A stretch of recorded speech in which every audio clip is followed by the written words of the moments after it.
DepEd, binatikos sa mataas sa bullying. Magulang, posibleng parusahan. DepEd bullying ang muling naging sentro ng diskusyon sa Senado matapos patikusin ang mataas sa kaso nito sa mga paaralan.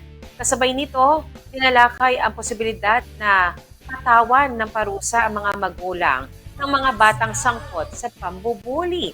Sa pagdinig ng Senate Committee on Basic Communication, iginit ni Senator Raffy Tulfo na nakakabahala ang sitwasyon.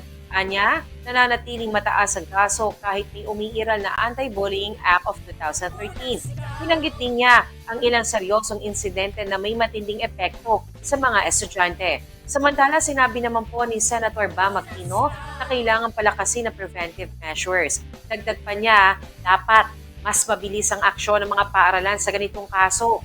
Binigyan din ang mahalagang papel ng mga magulang.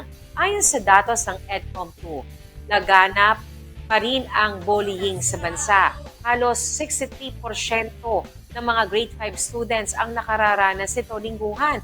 Bukod dito, may epekto ito sa academic performance ng mga mag-aaral. Halimbawa, mas mababa ang score sa math at science ng mga batang madalas mabiktima. Dahil dito, itinuturing ang bullying bilang isa sa mga dahilan ng learning crisis sa bansa.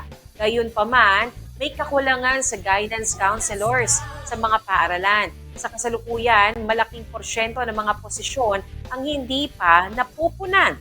Dahil dito, nahihirapan ang mga paaralan na agad tugunan ang mga kaso. Sa gitna ng issue, lumutang ang panukalang papanagutin ang mga magulang ng bully.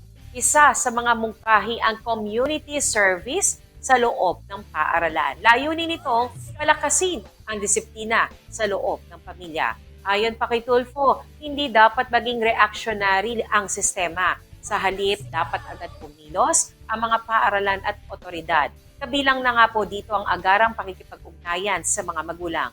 Sa panig naman po ng DepEd, sinabi ng ahensya na pinalalakas nila ang kanilang mga programa.